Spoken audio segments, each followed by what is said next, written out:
Hey everyone, Eric Watson here, freelance writer, player of games, writer of words, recorder of videos, and tabletop role-playing aficionado. Welcome to another DM's Guild review, my written and video review series. Take a look at the adventures and supplemental material at the Dungeon Masters Guild website.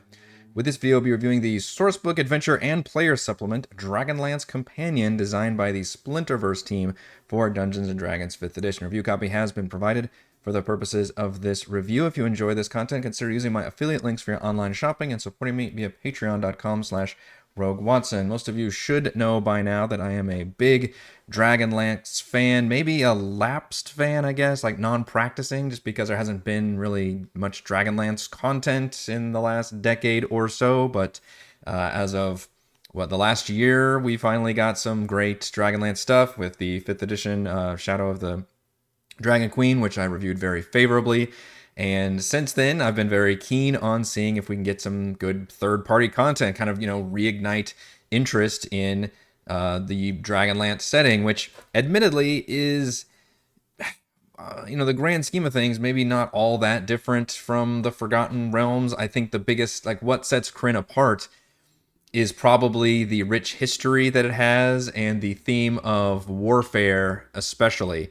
And I actually compare it mostly to Star Wars, for good and for bad. But just the fact that, when you go into especially modern day Star Wars now, you have to go into each different, show or movie knowing where it fits into the timeline, because there's a very specific set of events and it all, revolves around various, a war basically, or at least different evolutions of the same war, it feels like.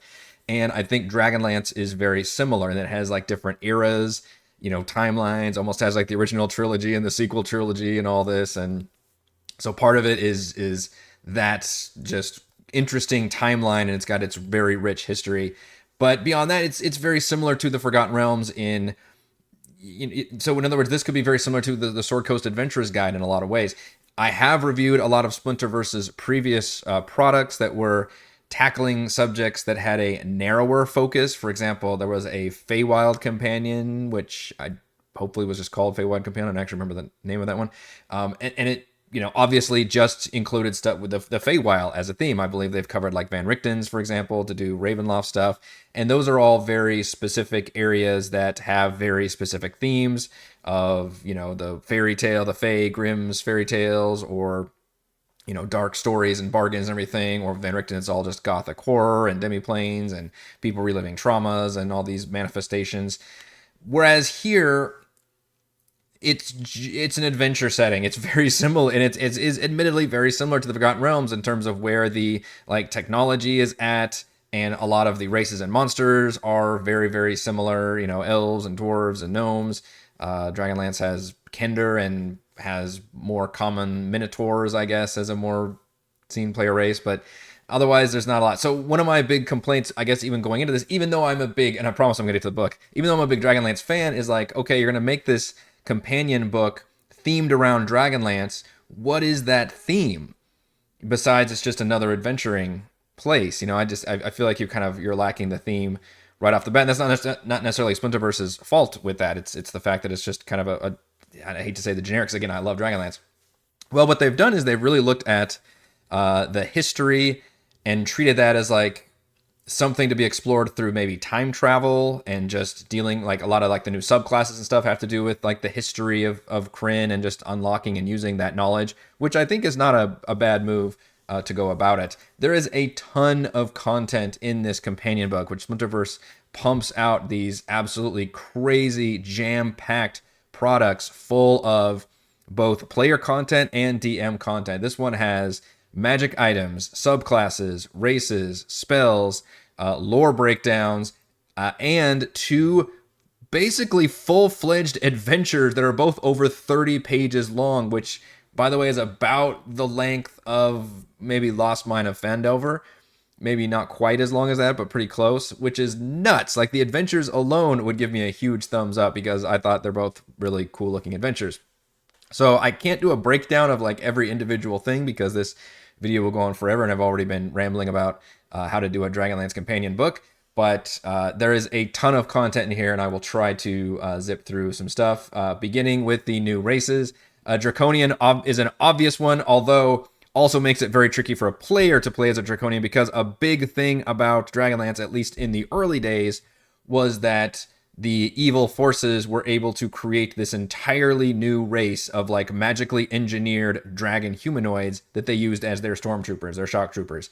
And they were just the classic minions. There were different flavors depending on what dragon eggs they were made out of. They had all these different kind of powers that would happen, these death burst powers, all very interesting. And later on, the Dragonlance novels did cool stuff with like Draconians, like post-war, where it was like, the Bad Batch or something, where the Star Wars references are actually really apt here, where they became more non-villains, I guess, protagonists. So the idea of using a player as a Draconian, yes, makes sense, because that's the big kind of flavorful thing that Dragonlance has, but also very tricky because a lot of the stories have to do with them being like the evil stormtrooper type race that nobody's ever heard of, and is suddenly why like the villains are able to start winning these wars and stuff, because they've got all these created dragon troops. So that's a little bit tricky. Half ogres and Thenoi, which are the walrus people. I've read a lot of Dragonlance content, barely remembered this was a thing. Nothing ever usually takes place up in these, the Icewind Dale version of the Dragonlance world. But you know what? If you include walrus people in your campaign, raise your hand if you have at least one player who's definitely gonna look at that and be like, oh hell yeah, I'm gonna play as the walrus person. New subclasses. We get one for each of the new classes, including artificers. That's 13 all together. There are some neat ideas here. Some of them are just well designed, but more generic, which is kind of reminded me of like why Krynn doesn't have its own like set theme necessarily. It's just, another adventure location. But I still like the ideas. Path of Dragon for the Barbarian. Very, very cool. Obviously, dragons in general are a huge theme in Dragonlance, whether they're just the big kind of overlords of the region, especially in the era where the gods left. I think that's called Age of Mortals. I don't quite remember. One of those timeline eras where the dragons are basically akin to gods. When sans gods, you can gain flight, you gain resistance to whatever kind of dragon type you are. You gain your own breath weapon while you're raging. All these cool things to do with dragons. The Bard College of Ages has some really boring abilities that have to do with skill checks, but I really did like the theme here, which tied into Krynn's rich history of knowing all these different ages and just knowing everything about Krynn. So I think your player who would really be into Dragonlance might enjoy this, although I think the mechanics itself were kind of boring, unfortunately.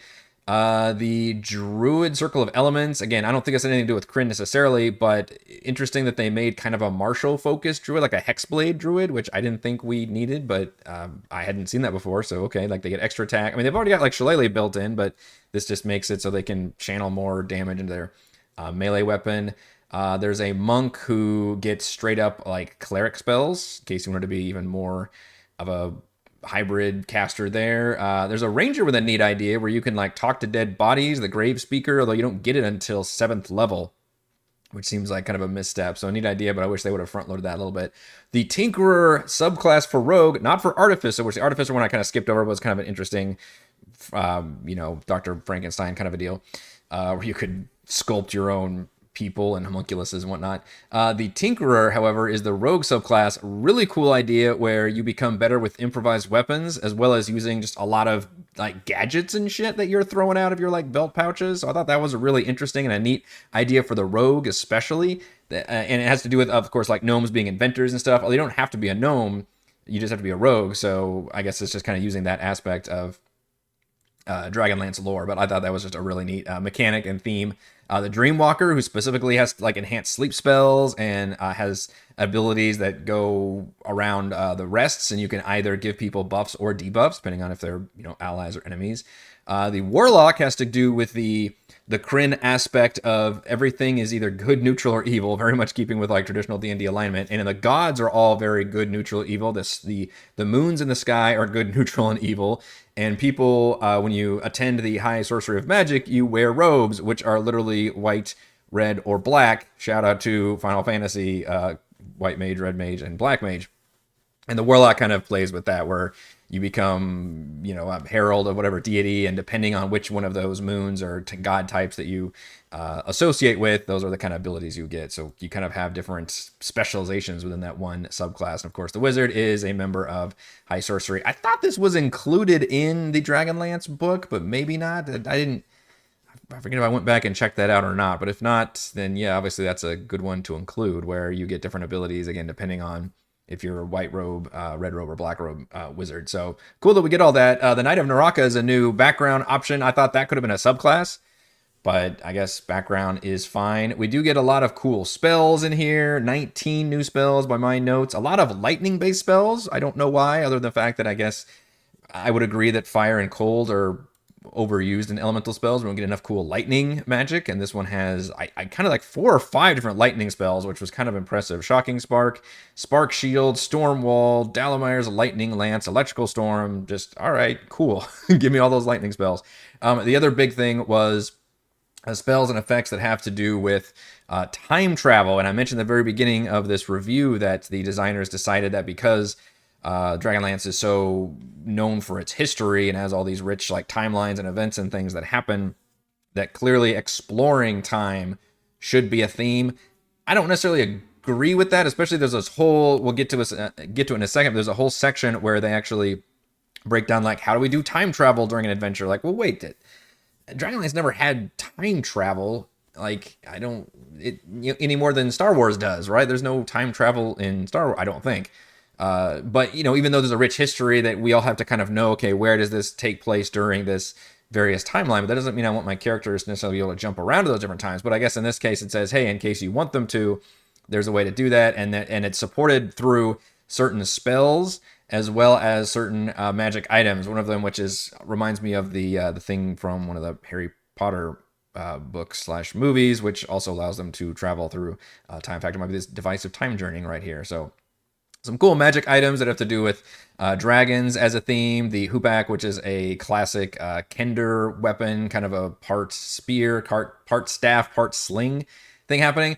Oathkeeper, really cool sword that has to do with like Lord Soth and what's the guy's name in here? Kaladin.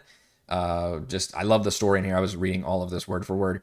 Also a cool system with being able to sew runes onto a robe as these threads, and each thread has these magical abilities, and you're capped by your proficiency bonus. That just seemed like a really neat idea to be able to give your players maybe a chance to even purchase some runes and have those get different effects, or like passive abilities, or occasionally giving them a new like spell to cast, something like that. Legacy items, I do want to make sure I spend time on this. This is an awesome idea, not obviously an original idea. We've seen this in like Critical Role. I think they call them vestiges, I believe. But it's a concept of a magic item which starts out kind of lower level, and you're giving it to lower level players.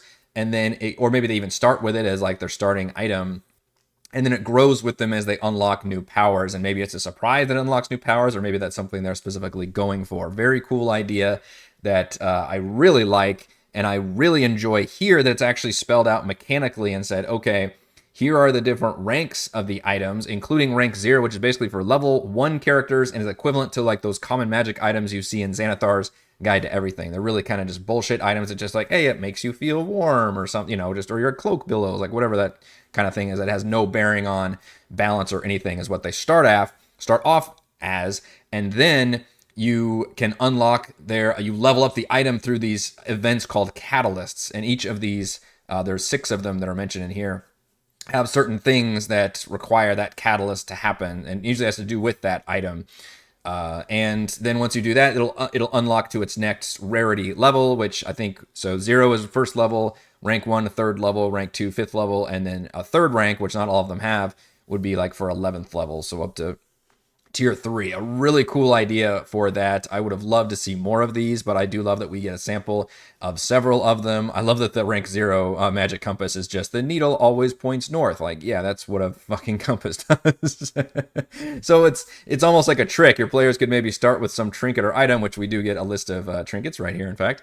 And then you could like make it a magic item because of an event happens or something. Instead of them, finding a magic item, but like having one of their own items like turn into a magic item. That's a really neat idea, and I think it's worth exploring. So bravo on the legacy item idea for sure.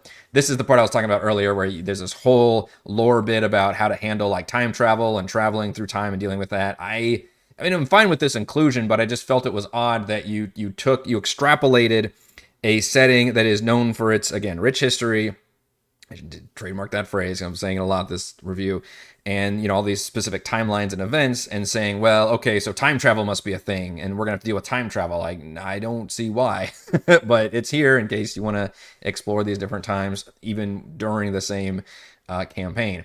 What's much better for lore wise is this section of the gods of Krynn. The gods play a major role in the Dragonlance setting. They're almost like they're akin to maybe more like the Greek gods, where they're very, I don't know, they fuck around with humanity a lot. They just kind of appear as people and kind of fuck with them a lot. Or they might bestow somebody as an official herald or agent or avatar of that god. Like they're used fairly prominently. Like you can play a lot of D&D in the Forgotten Realms and like never include the gods except for like various mentions or something. Whereas in Krynn, I think they're actually way more directly involved in a lot of the stories and the warfares and all of that. Is usually there's got gods behind everything. So I do appreciate that this was, to me, this is more correct to exploring the Dragonlance setting, and the Krynn lore is looking at the gods. And boy, we get full pages for each of the gods. There are over 20 of them divided in between the good, neutral, and evil. There's also a system you get called piety.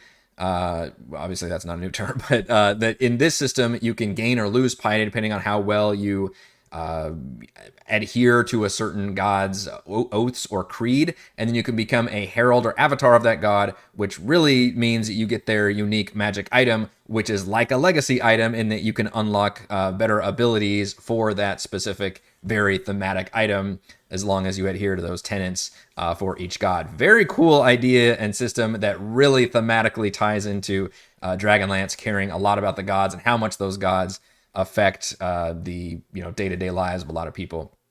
In contrast, the bestiary is fine. I had no complaints here. Part of the problem is Dragonlance doesn't really have a lot of its own set creatures, right? If you look at the original D&D, not the original, but the 5th edition D&D monster manual, all those monsters are basically in the Krynn, like they're there, like, so there's not a whole lot of extra things that we necessarily need. There was some things that are added in here, a lot of maybe some interesting undead creatures, some ideas that I'm only vaguely remembering of, others that I'm like, what is this? There's a ghost rat that's like this legendary thing with regional effects and layer actions. I don't remember what this is from. Or this is a reference to something? I don't know. So maybe some folks can embarrass me by or help fill my cup of knowledge that is lacking with Dragonlance, and be able to tell me like, oh, Eric, of course, the ghost rat from that one, the story, the layer of the ghost rat. I don't know, but it's fine. No complaints here, but this is partly just, it lacks that narrow theme of like, this isn't like a gothic horror setting or a Feywild setting with very specific creatures we can pull from. It's just kind of a generic adventure setting with a lot of warfare and things. And I think all the Draconian stat blocks were already in the 5th edition book, so I don't think we need any of that.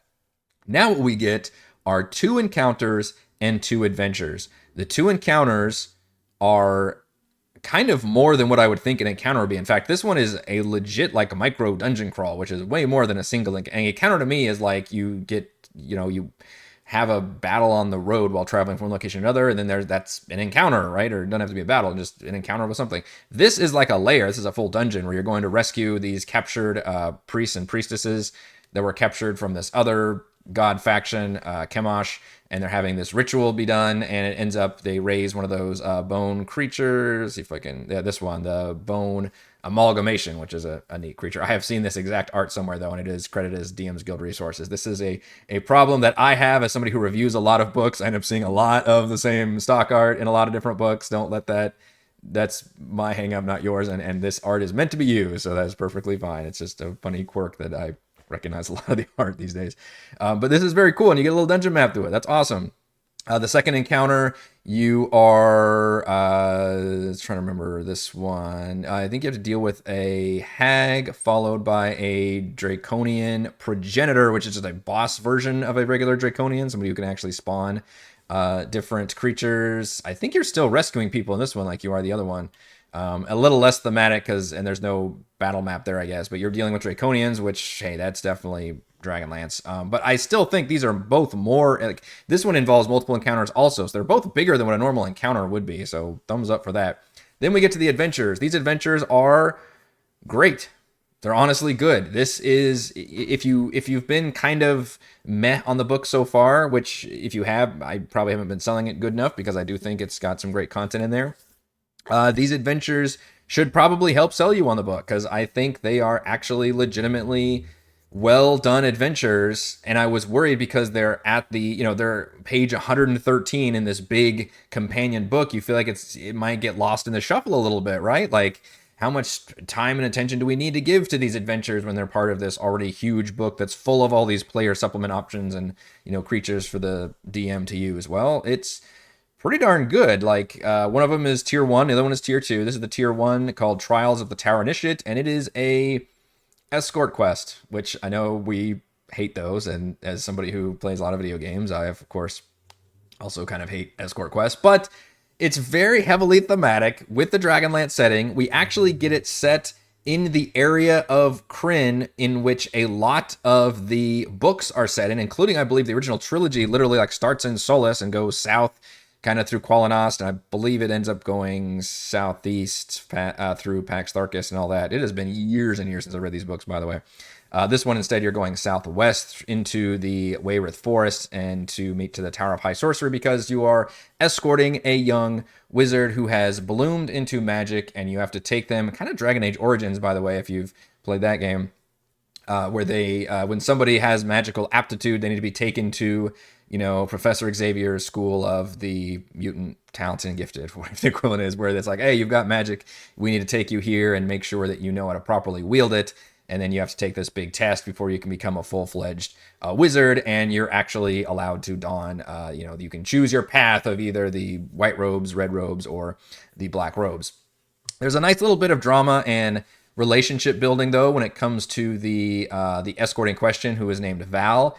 He's got 3 different stat blocks for chapters 1, 2, and 3.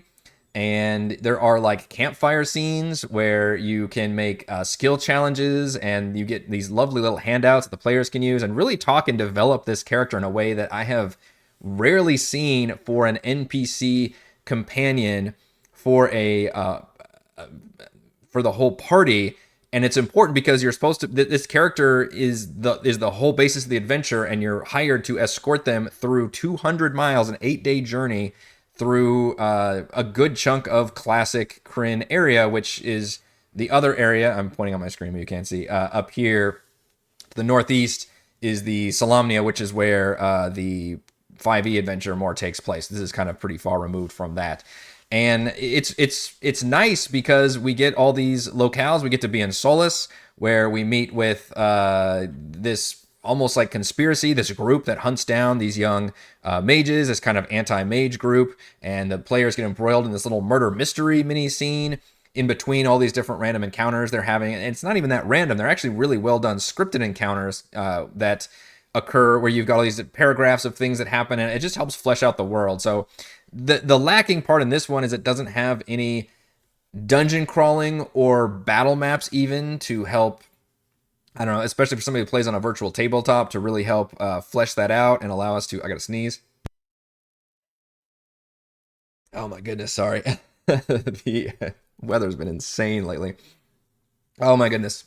Sorry. And I love a good dungeon crawl, right? That's really what I look for a lot of adventures. It helps with the pacing. I think D&D works very well for dungeon crawl. So for me to say that this adventure works so well without any dungeon crawl is really saying something. That's because it does such a good job with its story, with its character development, which are things that a lot of D&D adventures don't do very well, or they leave it up to the DMs and the players like during the moment-to-moment section. But this one gives you almost even too many skill challenges and skill checks, but that's fine because they're organized in a way that makes me feel like, hey, if I want to leave the dice up to it, I can, or we can just treat it like an RP scene and we can go from there. And the fact that you can build this up, content or trigger warning for arachnophobes out there, by the way, it's kind of a scary looking spider. I'll skip over this page. And there's a bit at the end where there's a whole system for resolve and doubt for the main character, where, how they act in combat as well as the choices they make at the end, depending on how you've treated them throughout the entire thing and all the choices that have been made, will really impact the ending in quite a cool way. And like, there's a neat twist at the end with a family member coming out and really upsetting Val, and just hopefully, you know your players. If your players are really going to be up for a meaningful, cool escort mission with a character that can be very malleable and can mean different things to different characters. And I don't know, I think it's fabulous. I think it's a really, really great adventure, although they really speed through the leveling as well. You start at level 2 and you end up by 5 at the end of this, just for 8 days of adventuring. Like, my goodness, that is so fast. I know I'm somebody who, I guess, strings my players along too much, but it's a lot of good low level content we're skipping over that we could potentially have.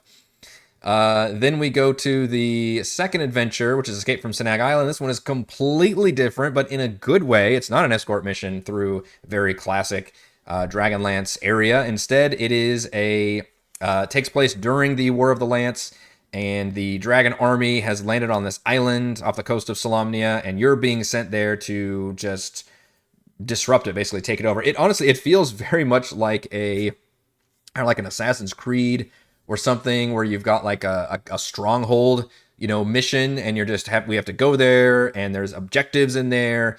There's, hostiles all over the place, and it just feels like a cool, like, wartime, but with like an area that just seems more an adventuring site, right? That seems interesting to go there. And it's actually non-linear, because when you arrive, you can do either chapter 1 or chapter 2. If you notice, they're side by side right here, because you can either choose to stop this dark ritual or try to take over this watchtower, or destroy this watchtower. And depending on which one you do first, actually complicates the second one in interesting ways. So if you try to disrupt the ritual first, that ends up rising up all these zombies all over the island, and now you got to deal with zombies while doing the other one. So that was actually a really cool approach that has consequences for depending on the player's actions. It feels cool. It feels very, you're in the moment dealing with this war, but also you've got these objectives. So it feels like, you're not marching off to war and being in actual battles in the Dragon Army, but similar to the 5e campaign book, where it's got the surrounding context of a wider war, but you are still dealing with, these villains and these objectives in this area, which is very much kind of how, like an Indiana Jones movie would handle being in the World War or pre-World War II setting. I guess it's World War II. I'm American, so World War II isn't being until like the 40s.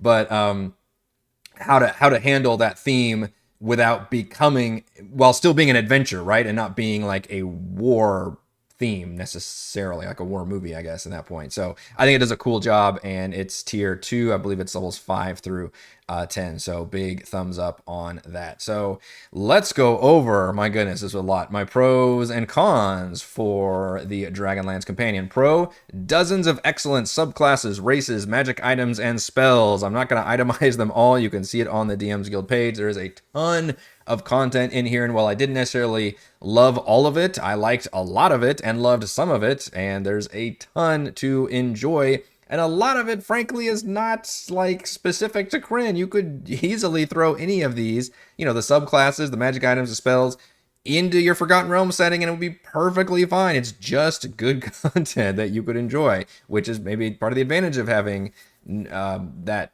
not as focused of a theme. Pro: half a dozen sample legacy items that grow with the player character, as well as just the entire legacy item system in general. I thought was really neat. Again, not the first time that concept has been introduced, where you give your players magic items that grow with you, but I really did appreciate the breakdown of the mechanics of how it works, the sample of it, the fact that you could use like basically just a trinket, like a really bullshit item that's barely a magic item, but then it grows into a pretty solid magic item by the end of it. All very neat ideas. And again, that's something that doesn't have to be tied to Krynn at all. Pro: detailed breakdown for the 20 plus gods of Krynn and a piety system for becoming their heralds. Probably that, along with the adventures, is one of the best tie-ins that have to do with Dragonlance. So obviously, if you're not going to do Dragonlance, first of all, why are you looking at Dragonlance Companion? But second of all, the gods are going to be a major part of, or should be a major part of, the world and campaign setting, unless it's set during the, the new trilogy, whatever, the Age of Mortals. Then it's all about the dragons. But that was a very nice section to have, and a really good breakdown for all those gods. Pro: 2 full 30-plus page adventures that showcase Krynn's rich history, warfare, and lore. Big thumbs up on the adventures. I loved them, both for very different reasons. I thought they both hit different themes and areas within Dragonlance, but perfectly awesome. Very impressed, honestly, with the fact that those weren't sold as just, hey, these are cool-ass adventures for Dragonlance, but instead as part of this just mega companion book that has all these player options. And then Pro: just a professional layout design. Honestly, Splinterverse continues to impress me and continues to get better and better as I've reviewed their products over the years. The art has gotten better, the layouts have gotten better, like just it's all dang good stuff, and I just love the way this book looks and reads. Cons, I do have a con, which I kind of actually glossed over, which is that the adventures lack battle maps. They both had good regional maps, you know, with the, hey, here's our overall place that this adventure takes place in, but none of them had actual battle maps we could use, for example, in a virtual tabletop. Now, especially with the first one, the one where you're just traveling through like the forest and down to Solace and stuff, would be very difficult because there's no dungeon crawls. It's a lot of like every single encounter is a different area. So I get that that's a lot harder to provide, but still you could give me like a forest battle map, a road battle map, like something that would help run these adventures. And with the other one, it did have more set scenes that you could have, like here's, you know, fighting on an island beach, and then here's in the ritual chamber with the undead and everything. So that was a big bummer and a disappointment. It's something that this big of a product, in fact, the one encounter that had the little dungeon crawl had a better map than any of the actual adventure maps. So that is a unfortunate thing to report. Final verdict. While the Dragonlance Companion lacks the thematic focus of narrower subjects, Kryn's rich history and adventure are on full display through new player content, lore guides, and a pair of well-designed adventures. Thank you to everyone for watching this video review. You can see my written review at roguewatson.com, and you can watch more videos and follow our own D&D adventures here on the channel, and please support my work via patreon.com/roguewatson. Shouts to Planet Patrons Joe, Will, Thomas, Stan, Brandon, Zedicider, Eclectic, Roll Pro, Christopher, Corey, Big Nut, John F, John L, Eric, Tyler, Nathan, Kev, Chris, Counselor, Andrew, Dell, the Relder, Captain Woody 79, Stephanie, Andy, Patrick, Jason, Ismail, Amit, Lumpy Spuds, Coin, Sharny, and Gold Patrons RPG, Papercrafts, Pretty Well, and Yuma, The Lizard Lounge, Sam Drobe, Nathan, Fazlica, Torta, Scott, Rufus, Carolyn, Jerry, Thomas, Glenn, and Marcus. Thank you all very much for your support.